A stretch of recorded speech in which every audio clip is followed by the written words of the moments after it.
नमस्कार, मैं हूं संजीत कुमार और आप देख रहे हैं बिहार टीचर न्यूज। दोस्तों, आज बात करेंगे शिक्षकों के ट्रांसफ़र को लेकर के।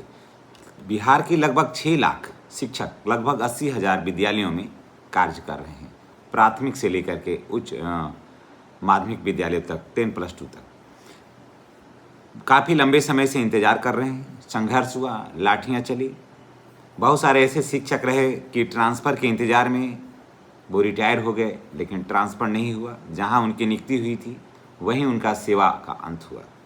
और अब जब नई सरकार की गठन हुई है, नई सरकार का मंत्रिमंडल का गठन हुआ है, शिक्षकों में एक नई उम्मीद, एक नई आशा, एक नई किरण दिखलाई देने लगी है। जी हाँ, अब क्या हुआ है कि इसमें के पहले भी कई बार कमेटियां का गठन हुआ, लेकिन उस पर कोई खास लाभ नहीं मिल पाया। लेकिन इस बार जो है वो ट्रांसफ़र की जो नीति है वो कुछ साफ और ज़्यादा स्पष्ट दिखलाई दे रही है। और जब से माननीय सम्राट चौधरी जी ने पदभार संभाला है, तब से एक अलग ऊर्जा दिखलाई पड़ रहा है बिहार वासियों से ज़्यादा शिक्षकों को, कि लग रहा है कि इनके मार्गदर्शन में, इनके छत्रछाया में शिक्षक ज़्यादा बेहतर महसूस करेंगे। अब चलिए बात करते हैं 6 लाख शिक्षकों के लिए जो ट्रांसफ़र पॉलिसी है और उच्च ट्रांसफ़र पॉलिसी का गठन हुआ है, इसमें क्या कुछ निकल कर के आ रहा है और कब तक होगा ट्रांसफ़र, हम आपको साथ विस्तार से इस बातों को बताते हैं। फिर से मैं आपसे रिक्वेस्ट करूंगा कि अगर आप चैनल पर नए हैं तो चैनल को आप सब्सक्राइब कर लीजिए। देखिए, लगभग 20 मार्च को एक कमेटी का गठन हुआ था, जिसमें ये कहा गया था कि सारे शिक्षकों का ट्रांसफ़र के लिए एक नीति बनाइए और जिससे कि शैक्षणिक कार्य भी प्रभावित नहीं हो और शिक्षकों को भी ज़्यादा नुकसान नहीं हो। तो उसके लिए जो था वो उसमें था कि किस आधार पर शिक्षकों का ट्रांसफ़र होगा, किन शिक्षकों को प्राथमिकता मिलेगी, स्कूलों में शिक्षकों को और छात्रों के बीच में जो संतुलन है वो कैसे बनेगा और किन जिलों और के स्कूल में शिक्षकों की कमी है, इन सारी बातों को देखा जा रहा है। ऐसा नहीं कि जैसे अब पटना है, राजधानी है, तो स्वाभाविक है कि जितने भी बाहर के भी शिक्षक और बिहार के भी शिक्षक पटना जाना चाहते हैं, क्योंकि वहाँ से आवागमन आसान है। तो वहाँ ये देखा जाएगा कि वहाँ शिक्षक और छात्र का अनुपात क्या है। अगर अनुपात ठीक है, अगर शिक्षक और छात्र का अनुपात अगर ठीक है, तब तो या शिक्षक वहाँ कम है, तब तो वहाँ ट्रांसफ़र हो जाएगा। लेकिन अगर समान है तो शिक्षकों का वहाँ ट्रांसफ़र नहीं हो पाएगा। तो एक कमेटी बनी है, कमेटी रिपोर्ट देगी। कमेटी में थे प्राथमिक शिक्षा निदेशक, उसके बाद कोसी प्रमंडल के क्षेत्र शिक्षा पदाधिकारी, बिहार शिक्षा परियोजना परिषद के अपर राज्य परियोजना निदेशक रवि शंकर सिंह, माध्यमिक शिक्षा उप निदेशक अब्दुल सलाम अंसारी, ये सभी थे, उसमें मेंबर थे, ये सभी सदस्य थे। इन्हीं लोगों को निर्णय देना था।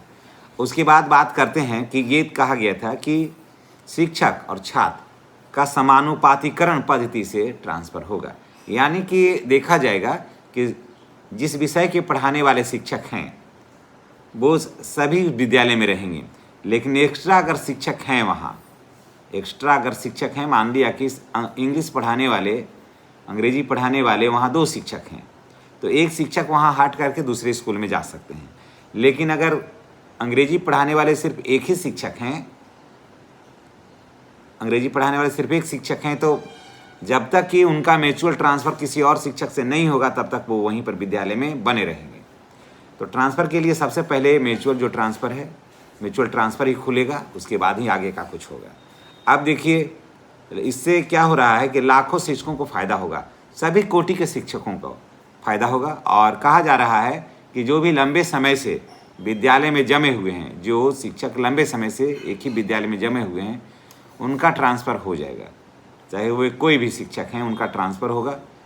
और ये भी बताया जा रहा है कि जैसे मान लिया जाए कि कोई शिक्षक गृह जिला जाना चाहता है, लंबे समय से मान लिया जाए कि नियोजित थे वो लोग, या महिला थी नियोजित शिक्षिका के रूप में कार्य कर रही थी और बाद में विशिष्ट बनी, और वो जाना चाहते हैं अपने ज़िला, तो अपने ज़िला और अपने प्रखंड में उनका ट्रांसफ़र होगा। एकदम एक लाइन जान लीजिए कि अपने ज़िला के अपने ही प्रखंड में और संभवतः पंचायत में भी उनका ट्रांसफ़र होगा, एकदम स्पष्ट है।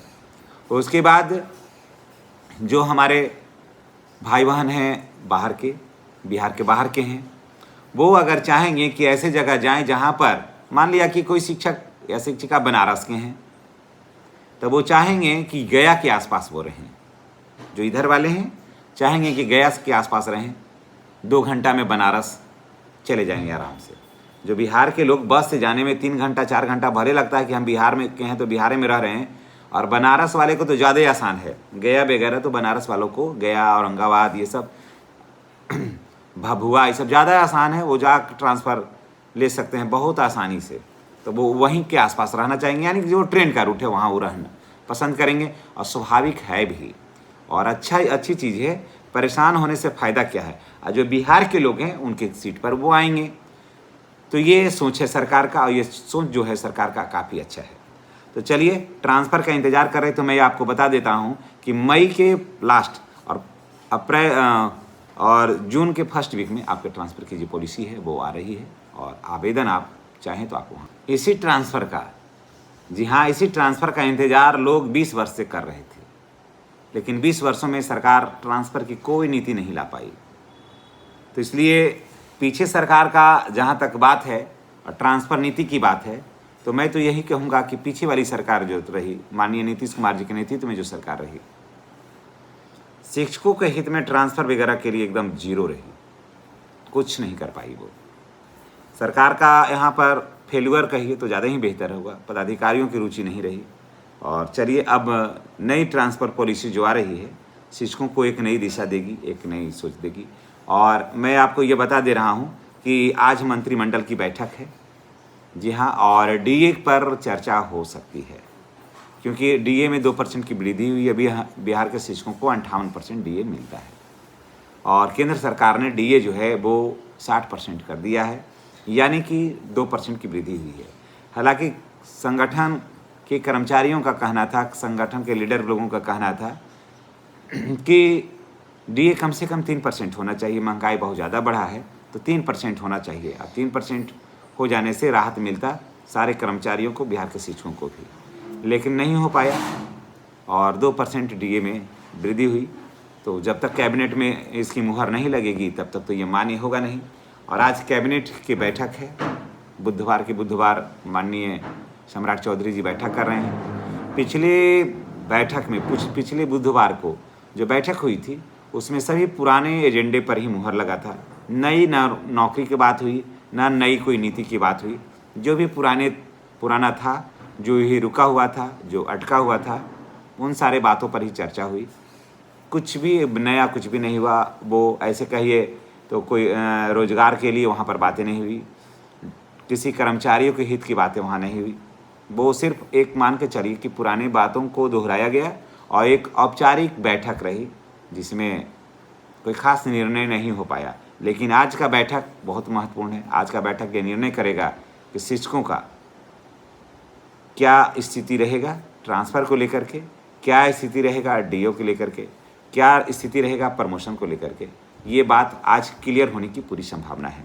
तो देखिए, शाम 4-5 बजे तक बैठक 10:30 से 11 बजे के बीच में शुरू हो जाएगा। शाम 4:30-5 बजे तक जो है वो नई बातें क्या निकल कर के आती है, किन एजेंडों पर मुहर लगती है, कौन से बातें जुड़ता है, कौन से बातें छूटता है, हम आपके साथ फिर नए अपडेट के साथ निश्चित रूप से हम आएंगे और जानकारी हम आपके साथ शेयर करेंगे। अगर आपके पास भी कोई जानकारी है तो कमेंट बॉक्स में बस बताइएगा, हम उस पर तहकीकात करने का प्रयास करेंगे। उसको हम अपने चैनल के माध्यम से लोगों को आपके सुझाव, आपकी राय और आपकी जानकारी हम लोगों को बताने का प्रयास करेंगे। चलिए, इसी के साथ हम आपसे विदा लेते हैं। नेक्स्ट वीडियो में हमारी और आपकी फिर मुलाकात होगी। चैनल पर नए हैं तो चैनल को सब्सक्राइब करके बेल आइकन को दबाना नहीं भूलिएगा। धन्यवाद।